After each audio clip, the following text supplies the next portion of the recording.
and welcome to another episode of the Family Gamers Podcast. This is episode 381. Hello, and welcome everybody to another episode of the show.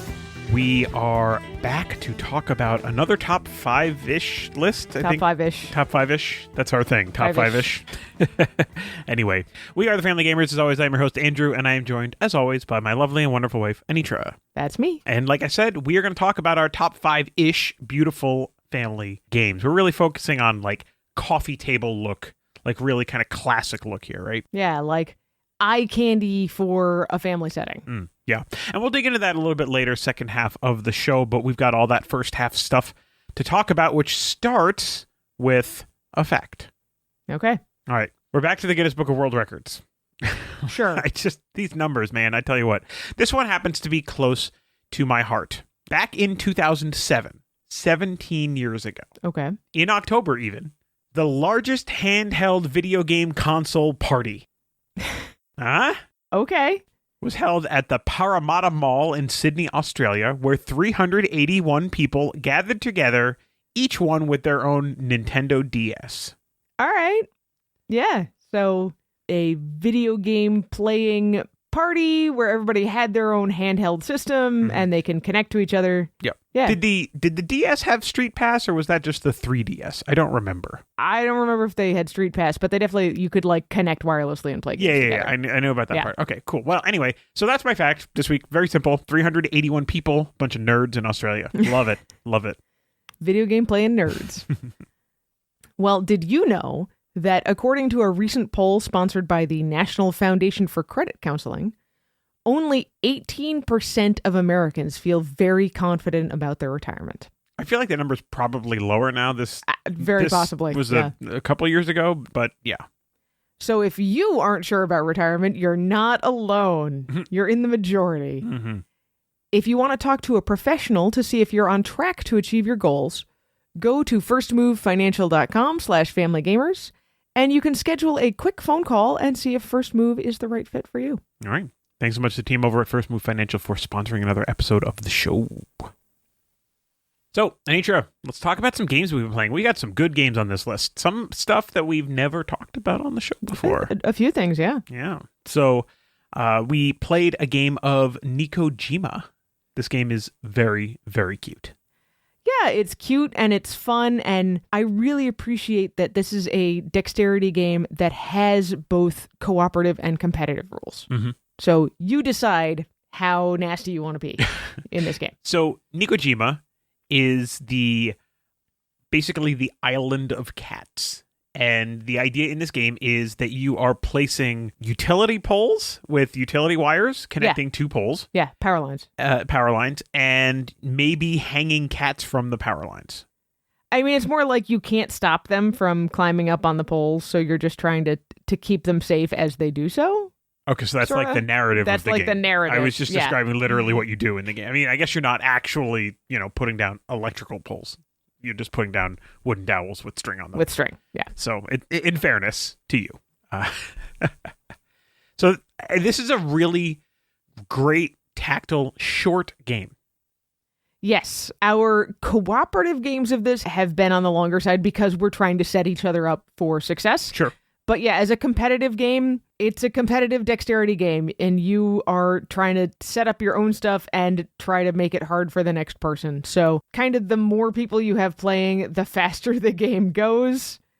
It's fun. I like it. I like the conceit of it with you're pulling these cubes out of a bag and they tell you what kind of power line you're placing, like a long one or a short one, or if you're doing cats after placing a power line. Yeah, I mean, I just think the game is really cute. I think that, especially when you roll the wild or whatever it is, where I guess you roll it and so your neighbor picks for you. Yeah, there's a result like that. And there is definitely a nice or mean kind of a thing that goes along with that too. So I really appreciate that. So yeah, Nekojima, really cute, really fun, interesting. Reminds me a little bit of like those pictures you see of intersections in like India or something with like all the crazy power, because you can stack power line poles on top of power line poles, and it's just, you kind of create this mess. This is one of those games where there's only one loser, basically, right? Yeah. When you're not playing the cooperative version of the game. So you just kind of have to be, I guess, aware of the fact that someone's going to lose. Yeah. As opposed to someone's going to win. We also have been playing some more Mojo. I think we're going to be doing a review for that real soon. Real soon. I mean, this is one of those numbers on cards games, but it feels like a classic to me now. Yeah, I mean, this is the Uno killer, I guess, is an easy way to put it. So if you have family members and pretty much the only game that you can get them to play with you is Uno, a game like Mojo, you might be able to try. And it's got a little bit more decision space in it. It's a little bit less like my color matched or my symbol matched, and so I must play that card kind of thing. Yeah, and importantly, it's shorter than Uno. Mm-hmm. Like, you can't extend the rounds out super long the way you can with Uno. Right. That's also true. And that actually makes it a much better game, in my opinion, than Uno. But it is small box, just cards, 25th century, good stuff. Next on the list is a game called Mundus Novus. This is an older game. It's hard to get. I think it's out of print. This was brought over by a friend for one of our game nights. Mm-hmm. This is this weird game. It kind of becomes sort of like a tableau builder kind of a game. Everybody has a hand of cards, and then whoever is like the trade master or something picks some number of cards that everybody has to put face down. And then once everybody has done that, everybody flips them face up. And then you kind of go around and draft those cards into your hands. And then from there, you're playing sets of cards to be able to do certain things. Like if you play a 4 in a set, then you can pick from this tableau in front of you of a bunch of cards. Depending on the suit, you can have access to more of the cards in the row, depending on kind of which suit. So like the more rare suits, you only need 3 of that card in order to be able to pick anything from the row. But the more common suits, if you have 3, you can only pick the one that's on the outside. But if you have 5, you can pick anything from the row, weird stuff like that. The point of this game is to basically make money, and whoever has the most money at the end of the game wins. But there's all sorts of extra stuff going on in this game. So there's these coin cards, which are like the Incans or something like that, which give you some amount of money depending on how many of them you have. You like legit just turn in 3 of these for 7 coins or something like that. Mm-hmm. The cards in the middle that you can kind of draft, some of them give you special powers, some of them do other things. Like there's caravels, which are these ships. And so if you draft the caravels, then once everybody deals out all their cards, there's a caravel pool, which only the people with caravels can draft from. And so those people will actually have more cards to work with. Yeah, it literally potentially just get other things. Gets you more cards. And the thing is that the cards are the resources in this game that you're trading for everything else. Mm-hmm. Mm-hmm. So there's a couple of other things, like a shoot the moon opportunity in this game too. There's a lot of this interweaving, and there's tons of different strategies on kind of how you're going to accrue points. This is a game that, like, you really need to play this a bunch of times to kind of really grok what's going on. I finally started to figure things out near the end, and I ended up doing okay at this game. I mean, it's fun, it's cool. It's so hard to get that I don't really know that it matters all that much how much we liked it, because I'm not going to pay like $80 for a card game. But Mundus Novus, pretty interesting game. Do you have any other kind of thoughts about that one? It was definitely one of those, much like Mojo, where it was much harder to explain than it was to play. Mm-hmm. Tell me about it. How about something we played that's the extreme opposite end of the spectrum? We played some more Captain Flip. Yeah, after we melted our brains with trying to explain Mundus Novus, we played a game of it, which was easier than trying to explain it, and then we played Captain Flip. Yeah, man, I'm really liking it. I hope we can pull it out more like at Thanksgiving and stuff, because it's so easy to explain, and it goes fast, and you've got that indeterminacy of who's going to end the game and when. Because you can decide to just push through and be like, you know what? I'm just going to fill these columns and ignore the biggest column and just finish this game as quickly as possible, which could work out for you. Yep. All right, next on the list is a game that it kind of sparked some of our conversations a couple of episodes ago about Board Game Arena, and that is the game Sky Team. We liked it so much in BGA, we did go out and buy it, so that study from Days of Wonder, proved to be true. Yep. We bought a copy of Sky Team. Broke it out a couple weeks ago at breakfast. Yep. At our breakfast date. And just barely fit on the table. Yeah, just barely. And it was great. I mean, I was a little worried as we were setting it up, like, are we going to have another Seasons incident here where it's just a little bit too a little too fiddly? And it's not. this is going to sound silly, but do you remember the movie Apollo 13? Vaguely, yeah. So when they're trying to figure out, like, how do they give them the instructions on how to get home? Like, they've got all the things that they have to turn on, and, like, they have to keep it under a certain threshold of, like, I don't know, electrical use or something like that, or else they won't have enough. I felt like as we were putting all the chits out, I was, like, getting closer and closer and closer and just expecting to go over and, like, this is too much fiddle. But we just made it. It's just right at the top. Just barely. It's not too fiddly. It's fine. It helps that there is a lot of scaffolding around both the setup and how you move the little fiddly pieces as you go along, which if you didn't have that, it would tip over easily to that without changing any of the pieces involved. So you mean because there's a 2-layer board with clear places where all the pieces go and, you know, stuff there's like a 2-layer board, all of the starting spaces for the various like dial pieces, whatever, are very clearly marked on the board. Yep. And, you know, it's one of those, it's not hard to set up and it's not hard to move forward either, to be like, oh, wait, what do I do with this piece when this happens? It's made very obvious by the way the board and the various board pieces are set up. Sure. So I think that helps a ton. Yeah. Yeah. So we're excited to keep playing that. For anybody who didn't know, just in case we didn't mention it, there are scenarios in the box. Yeah, so I'm there's a looking lot of forward to trying replayability in those. We played another kind of vanilla episode just to make sure that we knew what we were doing. Even in the physical kind of space, we're, you know, figuring it all out and all that stuff. But we'll definitely play some scenarios in the not too distant future. Yep. I played some Dice Throne with our boys. Mm-hmm. I do highly recommend Dice Throne for preteens/teenagers. However, I should know better than to get in the middle of a game with my 2 boys. They explicitly asked me to play 3-way with them. It was just the 2 of them constantly beating on each other, and I won, and I didn't even feel good about winning because they basically ignored me and beat on each other, and then the survivor looks over and he's like, I have 1 hit point and mom has 10. Oh no. And they got all mad. Yeah. They're like, well, how am I supposed to beat? Well, maybe you should have paid attention. Pay attention. Yeah. I do like it, and I think with any other group, it's fine, even in that, 3 or 4 player free-for-all. Sure. The free-for-all system just does not work for our family. All right. Next, just this week, we played Agueda, City of Umbrellas. Now, we had played this before. I think it was at Tantrum Con last year. Yeah. We had played Agueda. So a year and a half ago.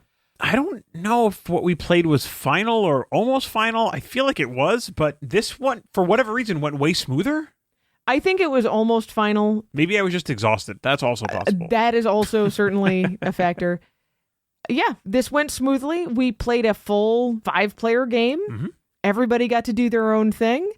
And, it's that kind of game where everyone is kind of pulling from the same central market, but then you're working on stuff on your own board. Right. So you look over and see like, oh, hey, this other person is really going to want this color, but unless you also want that color, it doesn't make a difference to your planning.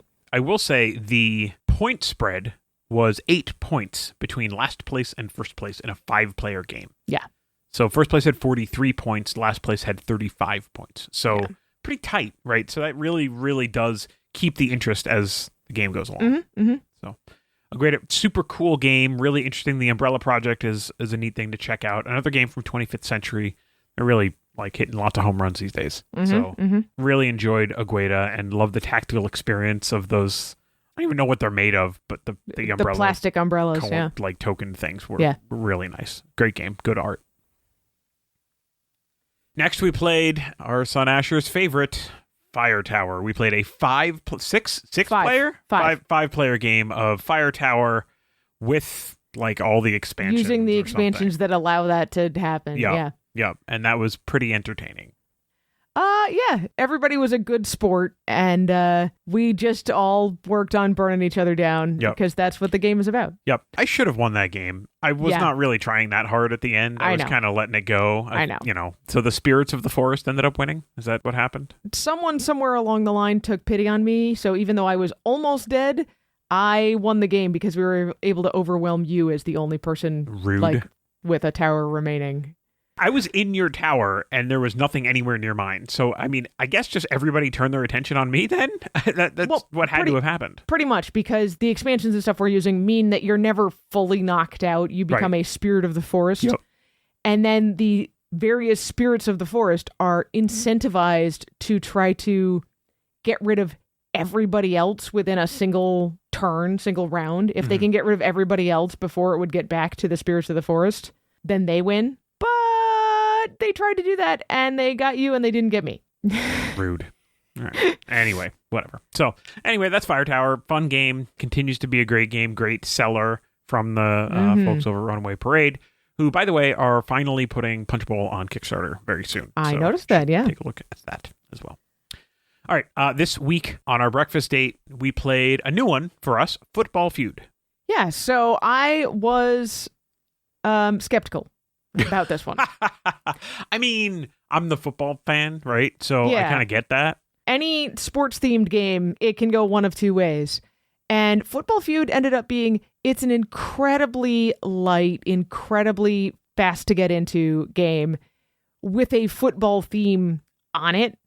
So among other things, you can play with up to 6 people, which I was not expecting from a football themed game. And there's no teams in that. There's no teams. Yeah. Everybody is doing their own thing. Yeah, which, I mean, obviously there's no 6-team football game. So it's kind of it takes some liberties in that way. Yeah, definitely. Yeah. But it's just a set collection card game.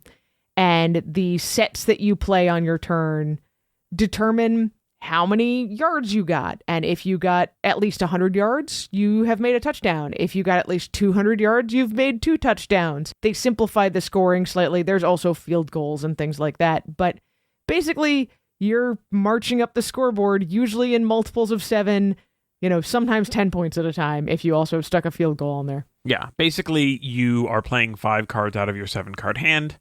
You're going for whatever combination those are. There's a couple of special cards for like fumbles and interceptions and stuff, which will impact your opponent's stuff. Yeah. But generally speaking, you're pretty much just trying to march down the field with either running plays or passing plays. Yep. And that's it. Yep. So this is a game that came from a game called Footy Feud. It's a publisher out down in Australia, and it has been kind of changed into Football Feud, but I think it did a pretty good job with it. Yeah, it feels thematic. It feels like an American football game. Kind of, yeah. I mean, I won 27-24, which is a football score. So, I'm fine with that. Yeah, so we've already kind of told the kids that they get to play this one with us, but we're like, don't worry, it's like a 10 to 15 minute game. You'll be okay. You'll be fine. Basically, there's 4 rounds to the game. Yeah, 4 quarters. Everybody's playing a hand 4 times. And that's it. That's it. That's the whole game. So I am looking forward to playing that with a larger group just to see how it goes. Yeah, me too. And with that, let's also quickly go through the September monthly report. Sure. Yeah, there's a lot of similarities on our monthly reports. Yeah, you know why? Because neither one of us played very many games, but most of them we played together. Yep. All right, so my September monthly report. I have 20 plays of 15 unique games with an H index of 2. The most played games that I have on my list are Chrono-Trek and Mojo. I also played Trio twice, so if I had only played Trio one more time, I would have had a trio of games make my H index 3, and one of them would have been Trio, which would have been Poetic. Yeah, Trioception. I have 29 plays of 18 games, so I played a little bit more than you, but not a ton more. My H index is also 2. There's a whole bunch of games I played 2 times, but only 2 games that I played more than 2 times, which are Chrono-Trek and Mojo. Yeah. So I was going to say that I hope October will be better, but if anything, it kind of looks like October is going to be worse. I'm going to hope right now that November will be better, that we'll have some more free time to play games as a family again. That'll be good. All right.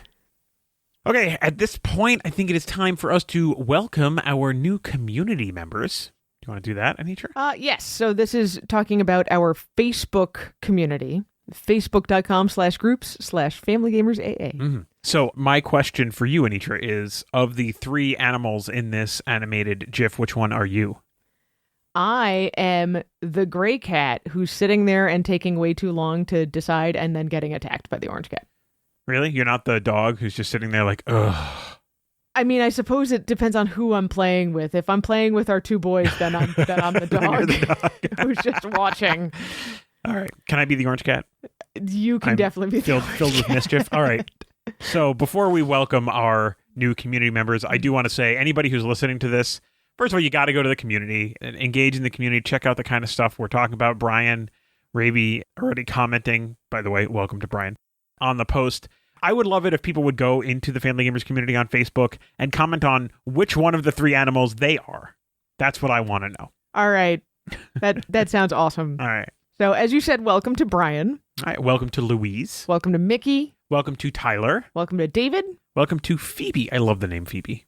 Welcome to Katie. I'm going to say welcome to Shelby. If you know who you are, you know who you are. Welcome to Jason. And welcome to Jean. Who also has been asking questions in the community Yeah, which already. has been great. It's been fantastic. We really, really do appreciate it.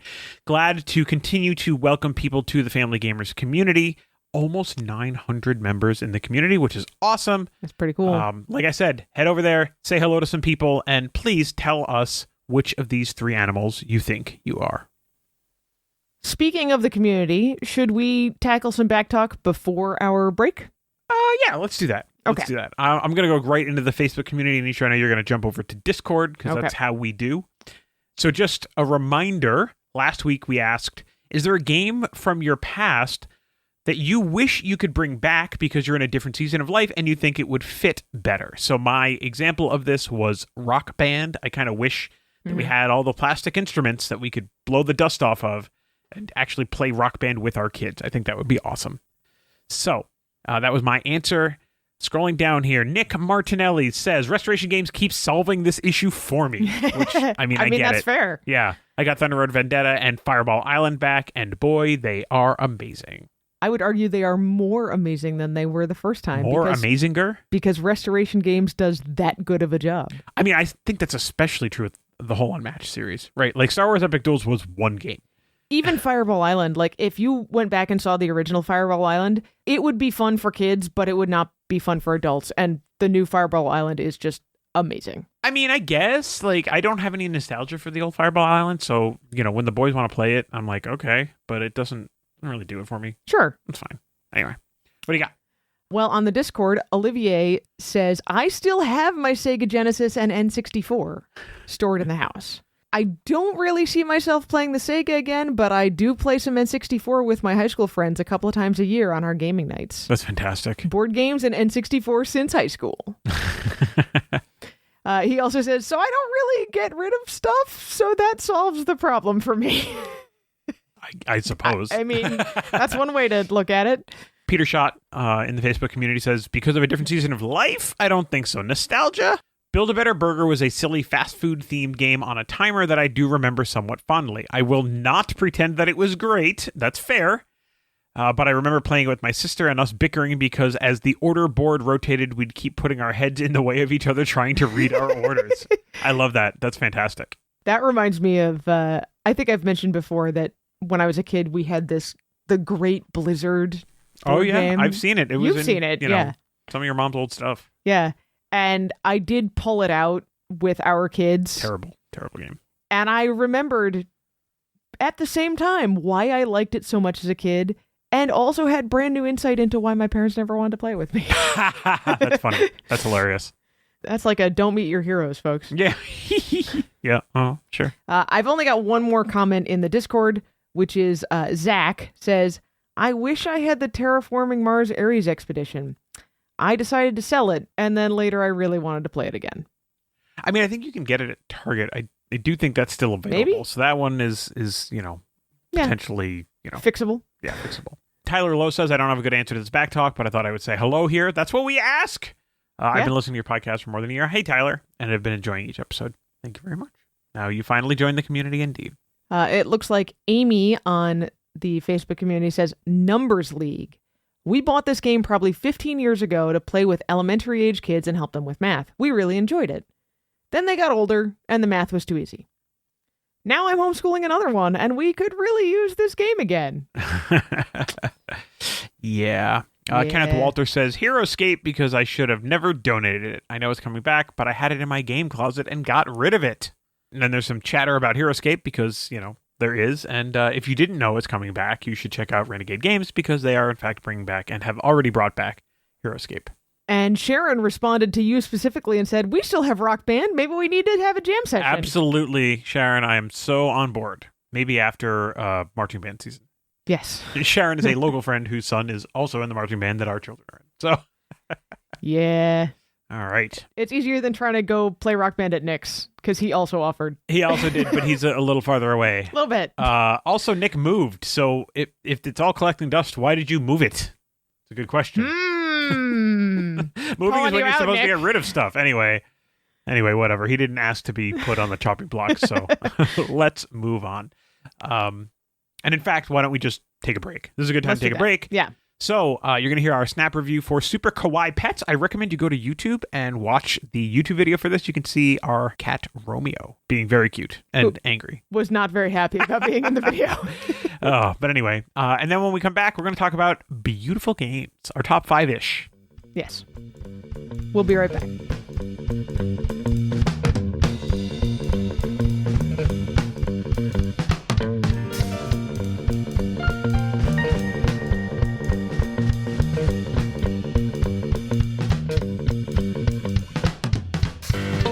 We have a floof in our house. We don't have a goodest boy, but we know some of you do. We love our pets because they're part of the family, and let's face it, who doesn't like cute pet videos? This week we're going to give you a video that includes a game about cute pets. And if you want to call it a cute pet video, we're not going to stop you. This is a snap review for Super Kawaii Pets, a card game for up to 4 players. Super Kawaii Pets was designed by William Cavalieri and published by Arcane Wonders. It's best for ages 8 and up, I guess, and takes about 20 minutes to play. So let's start with the art in this game. Kawaii is a Japanese term for childlike cuteness, and you can be sure there's a lot of that here. There are 3 kinds of cards. Locations are homes for the animals, from dog houses to comfy couches. Help cards picture people providing food, love, or medical care. And the animals, they're very cute. Each one has a happy side and an unhappy side. Just look at this angry bunny. I do really appreciate the graphic design here in the colors of the cards and the distinct designs on the back of the different decks. So what do we do with these cards? I assume we're trying to make the animals happy, right? Right. We start by setting out 3 animals, 3 help cards, and 3 locations. The person who last petted an animal starts the game. Start your turn by drawing 2 cards from the animals, the face-up help cards, or the help deck. Then you can play animal cards from your hand. Some animals have a specific effect in the top left corner that triggers when they're played. This one means you draw a blue card from the animals, or from the face-up help cards. This one means you may draw a dog if one is available. On your turn, you can also spend help cards to flip an animal to its happy side. Each animal has a set of requirements pictured here along the top edge. Discard cards matching these symbols, then flip them over. You'll see the victory points the Happy Animals award down here. If you have the right combination of happy animals, you can assign them to a location card and add it to your scoring area. These award more points. But once an animal is assigned to a location, they can't be moved. At the end of your turn, make sure you have 5 or fewer cards left in your hand, then refill any empty spots among the face-up animal, help, and location cards. When a player has collected at least 10 horizontal cards, that's happy animals and locations, the game is about to end. Finish the current round, then tally up points. Your happy animals and your locations are worth the points shown on each one. You lose a point for each sad animal you have, whether it's on the table or still in your hand. So, Anitra, what did we expect from Super Kawaii Pets? I expected cute dogs and cats. I mean, that's what's on the box. Definitely. This is a game for younger ages. The box says 8+. I think you can go a little younger. So I did expect cute, not too hard. And given that it's a card game, I figured there would be set collection, because that's what you do. And what surprised us? Well, the quality of the illustrations surprised me a little. The animals are super cute, but the people and the locations kind of lack some depth. There also just aren't a ton of cards. In a 3-player game, we saw almost all of them. We didn't actually play a 4-player game, but I'd be kind of worried, honestly, about running out of animals or locations. The gameplay itself is just fine. For me, it feels pretty thematic, like taking in these animals and then trying to get them all settled in happy homes. But our kids weren't fans. I think it felt a little too simplistic for them. They just couldn't stay interested in the game. We played this game on one of our date breakfasts, and it was actually an alright filler-style game for a day when we wanted to have more conversation about, like, other stuff than the game that we were playing and the strategy in the game itself. So, Andrew, do we recommend Super Kawaii Pets? Well, we've looked at a lot of these kinds of games in this lightweight range for younger kids. It's actually a pretty crowded market. But if you like the art on the box or in the cards that you've seen in this video, you'll know if it has the visual appeal you're looking for in a game of this weight. It's a fun, simple game for pet lovers who like this really adorable style. But it's definitely not a game for your hobby group. I'd stick with playing this with kids probably around ages 6 to 10, or young teens or preteens that really lean into the cuteness factor. I'd even go so far as to say I'm not sure this is a great filler for a game group. Just how simple it is limits its longevity for a more seasoned group like that. We're going to rate Super Kawaii Pets 3 food bowls out of 5. And that's Super Kawaii Pets In a snap.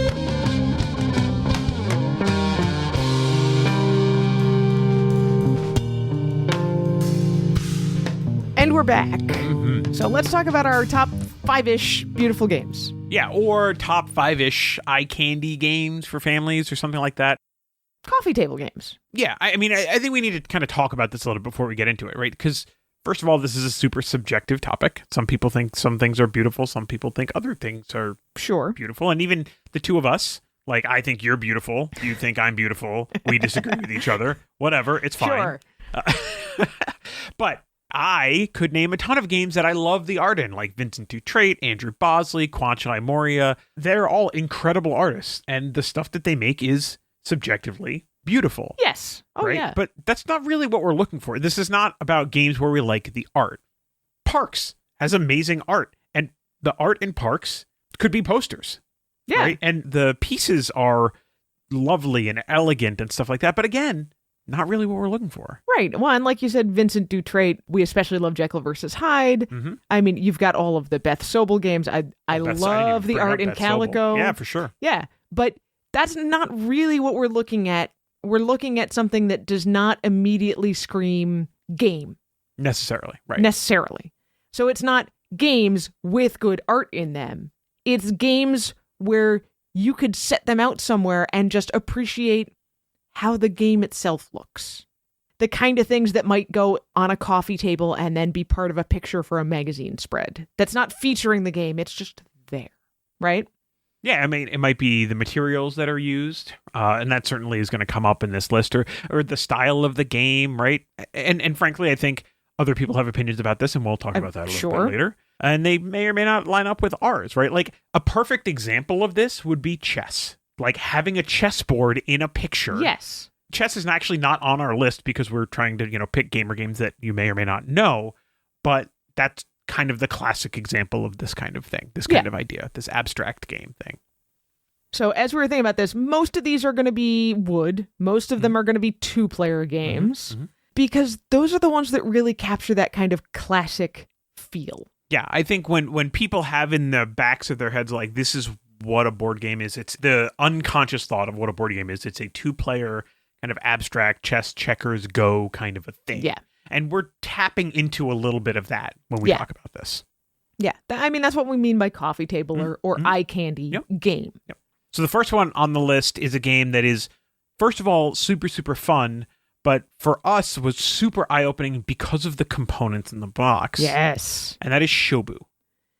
Yeah, so it's been a long time since we've talked about Shobu on the podcast, but Shobu is this gorgeous game. The components are light wood, dark wood, white stones, black stones, and a piece of rope. And a physical piece of rope. Yeah. Yeah, that's it. Like, this is the kind of thing that you could imagine a third world country, like, hewing these pieces together and playing the game, like, on the dirt in the middle of the town square kind of thing. I believe I remember years ago now on Facebook seeing a friend of ours basically make his own version of this while he was deployed. abroad with the army to say, I really want to play this game with my friends, but I can't carry all this heavy wood and stones around with me. So this is one of those where, yes, the gameplay is a little bit separated from the presentation, but the presentation as it is in the box is gorgeous. I mean, the gameplay is still great. And the gameplay is great. Yeah, this is a game that it's not actually a predecessor to Boop. I mean, these two games were developed completely separately, but it was released by Smirk and Dagger a couple of years before Smirk and Dagger released Boop. And there's a lot of general similarities in what's going on. In Shobu, you are pushing your opponent's rocks off of the player boards. And you have to do it in this kind of weird connected way. I recommend you go to thefamilygamers.com and read the review for Shobu, and we kind of explain the whole thing. And in Boop, your goal in Boop is to line your kittens and then cats up, but part of the process may involve pushing other people's cats off the board. People's cats off the board, or the other person's cats off the board, we should say. So there's a lot of similarity there. I think Shobu's a little more complicated, just in terms of the way the moves are mirrored and things like that. But it requires more focus, I think, yeah. I mean, maybe, sure, that's what it is. But this is truly a fantastic and truly beautiful game. It's the kind of game where, because it's not chess, like, people would see it maybe in a picture and be like, what is that? Yeah. Like, and want to know, because it's got all these different materials in it. Yeah. And it is effectively an abstract game. So, yeah, it's really, really nice. Moving on to another 2-player abstract game, we are also big fans of Deblockle. So Deblockle is a 2-player game where each player has these 4 blocks. They look kind of like big oversized wooden dice. Each side of the block has a different symbol on it, but all of the blocks are identical.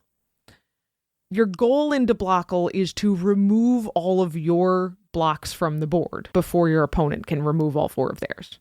But the way you move is really interesting, because you tip a block, onto a different side, and then may or may not get to do some more movement from there, depending on what side is now facing up.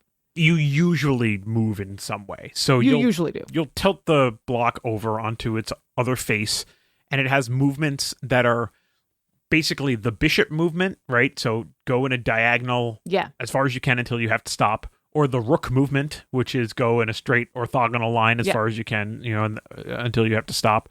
Or go, I think, one space in, the diagonal directions and one space in the orthogonal. It's something like that. There's one that is basically don't do anything. Stop. And then there's one side that is the star. Yeah. And so the goal of the game is to get a block next to your opponent's start spot effectively. I mean, it's not really their star space. Yeah, think of like Capture the Flag, where that's what the star is, kind of thing. And flip your block so that it's faced star face up on top of their star space. And you have to do that with all 4 of your blocks. Yeah.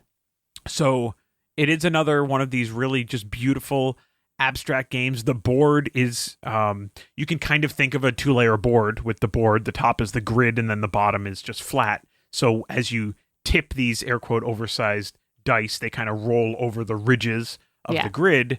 It just looks great. It has that same essence to it, where it's sitting on a table. And I mean, this is the kind of, like, I could just imagine playing like a Fallout video game, and you go into an abandoned house and it's sitting on the table, and there's a couple of, of the pieces maybe scattered around because they had been taken off when, the bomb hit and the people had to run away, or whatever, right? Yeah. But it's very much that kind of a game, just like Shobu is.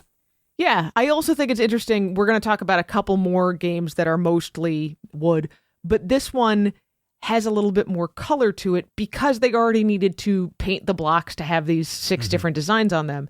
So one set of blocks is gold color, and the other set is this beautiful teal. It fits in this space nicely where it's got this natural material beauty to it, but also looks a little bit more intentionally made, intentionally crafted to be a game, and not just like you picked up a bunch of pieces that were beautiful and like, okay, now what can I do with these? Yeah, sure. But even still, I mean, there certainly was a nod to elegance in the symbols that were decided on and things like this. Yeah. So my biggest issue with this game, at least as we have it, I think they re-released it in a real box, but there is no box for this game to store on the shelf, and it drives me bananas. Yes, the old version of this had no box, so it pretty much was forced into being a coffee table game because once you opened the box was useless. Yeah. You basically had to destroy the box to get it out. Yeah, it was almost like a blister pack inside of a cardboard skeleton Sleeve. kind of thing. Yeah. No, they did fix that a couple of years ago, around the time that it showed up in Barnes & Noble. There you go. All right, the next one on our list, this is the kind of thing that puts the ish in 5-ish. And what we're doing here is we're leaning into basically the entire Q series at Gigamic. Yeah, so we've reviewed Quarto and Kawaii. We have also talked quite a bit in the past about Corridor. Mm-hmm. There's at least 2 more games in this series, and one of them doesn't actually start with Q. It starts with, S. But all of these are polished wooden pieces and some kind of a wooden grid board. Mm-hmm. Yep, so Kawaii is the one with polished wooden pieces that look like stones. They look kind of like river rocks. Yeah, and you're stacking them. And you're stacking those up, and that one I think it's my favorite looking one. It might not be my favorite one to play, but it's my favorite looking one. Yeah, I think it's the most beautiful. The one that is probably my favorite to play is Quarto, yes. which is different height stone pillars. They're wood, but wooden pillars that are either round or kind of squarish. There's 4 categories, and so you get 16 total pieces in Quarto. It's round or square, tall or short, light or dark, solid or like outline, hollow. Like it's not really hollow. Yeah. It's more like it's they've like got a little indentation. Yeah. Right. Yeah. So all of these games are just gorgeous abstracts that you could totally just leave out on the table if you wanted to. They all have slightly different ways of playing them. Corridor is the one that they recently released a Pac-Man version of it because it's very much like putting up barriers on a grid kind of thing. So and also moving through the grid. So there's a little bit of that sort of Pac-Man-y kind of feel to it already, and then they just kind of added another layer of rules. Yep. So you could play it like the OG, or you could play it with these extra with the Pac-Man rules and do this other silly stuff. So yeah, all of these games are just absolutely beautiful. We've got some links in the show notes for the ones that we've reviewed. They're really, really nice. All right, we've got one more on the list that is a wooden game, and then we can argue about the rest. Mostly wooden game. This one is Catch the Moon. So Catch the Moon has a plastic base that looks like a big old cloud, but then everything else in the game is wood. You set up a couple of these little wooden ladders, you roll a die, and that tells you, the ladder that you've picked up, can it only touch one other ladder? Must it touch 2 ladders? Does it need to be the new highest point in the structure? All of those kind of things. And anytime you fail, either you couldn't place the ladder correctly or something fell down when you placed it, you take a moon tier, which is another just little wooden piece. One of the things that I think is interesting about Catch the Moon, especially in contrast to something like Nekojima that we talked about earlier, or Jenga or something like that, is that making things fall doesn't immediately end the game and make you the loser. Sure. So you have an opportunity to come back, and I think when someone collects 3 moon tiers, then whoever has the fewest wins. Right. So this game is a little bit different from a Suspend, which has a lot of that kind of same idea to it. And I think the thing that puts Catch the Moon on this list and not a game like Suspend is the materials. It is a game where all of the ladders are wooden, and there's something a little bit quirky about the ladders. They're not, I think the starting ladders are like correct They're straight nice ladders, and straight but with all of the ones that spacing. you're placing, there's something a little bit like askance about them.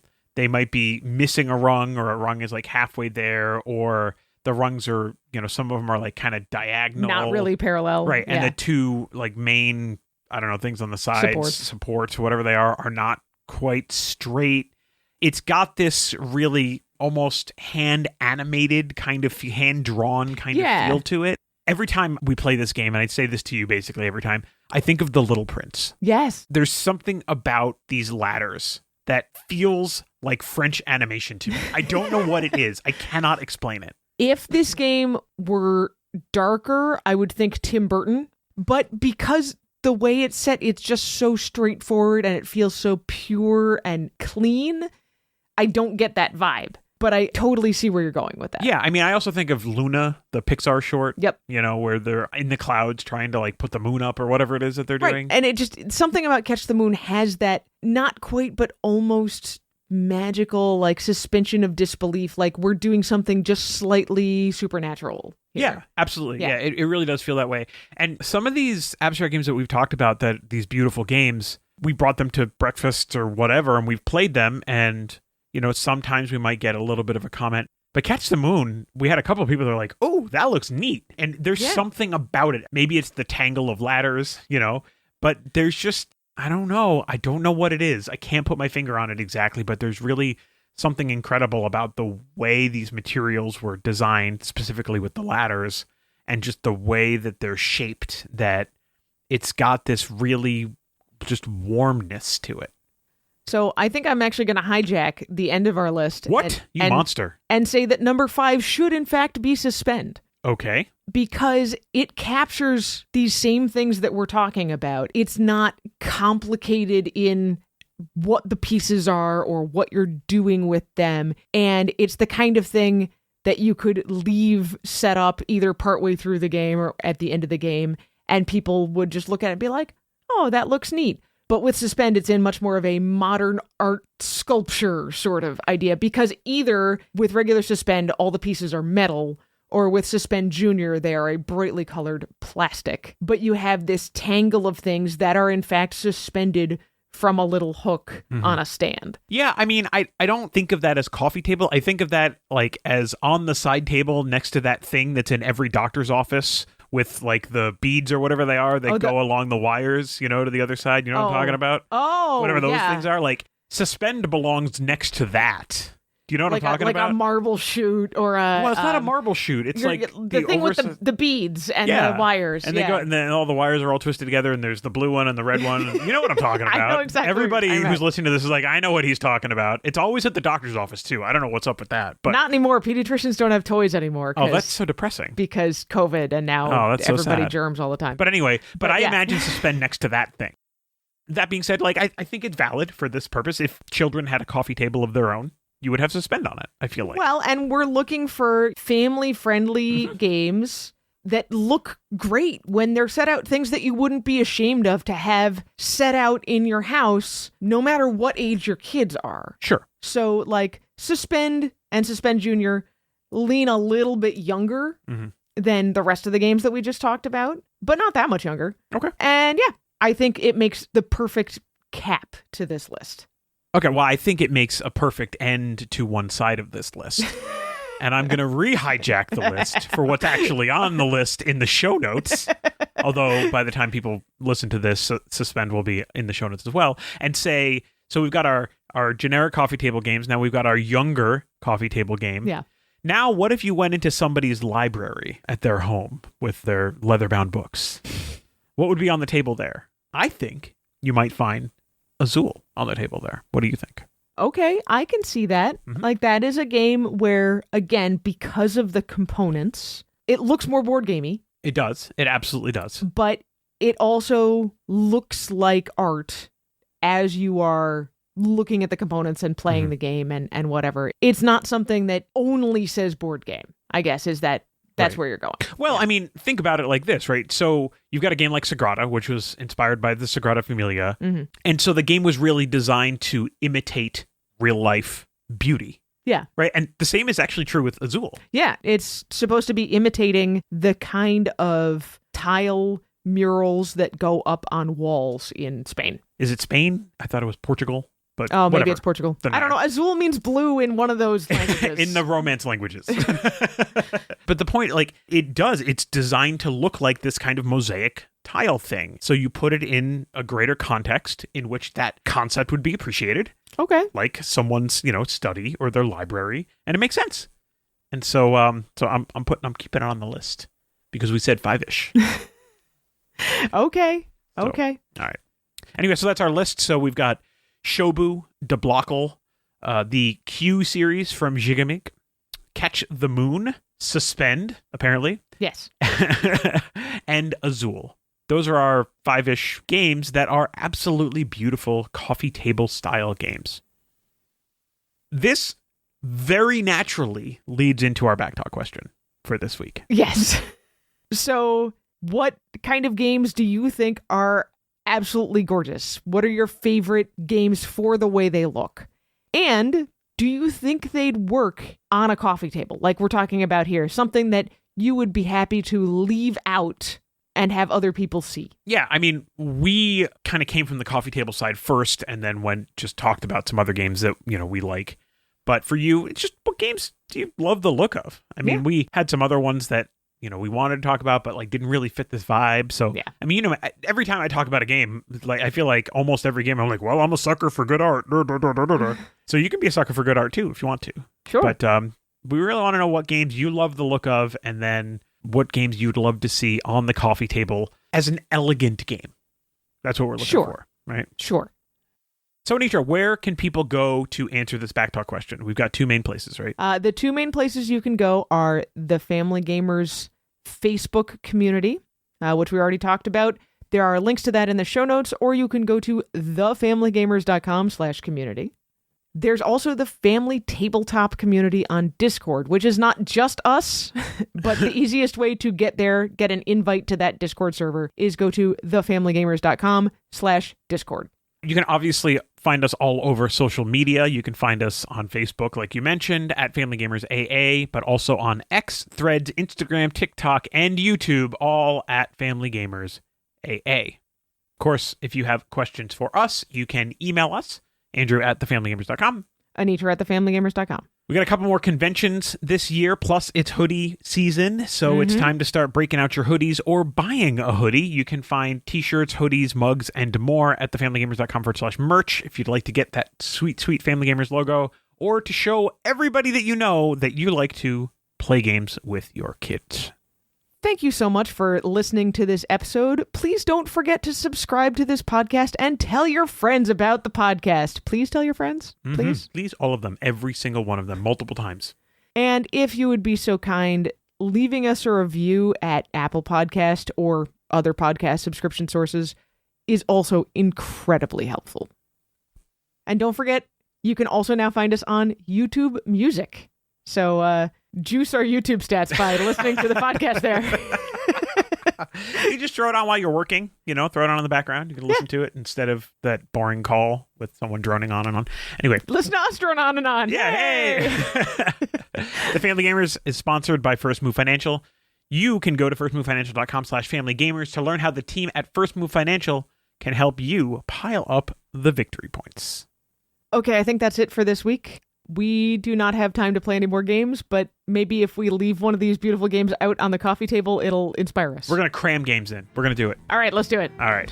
We'll tell you all about that in a couple of weeks. So until then, everybody, play games with your kids.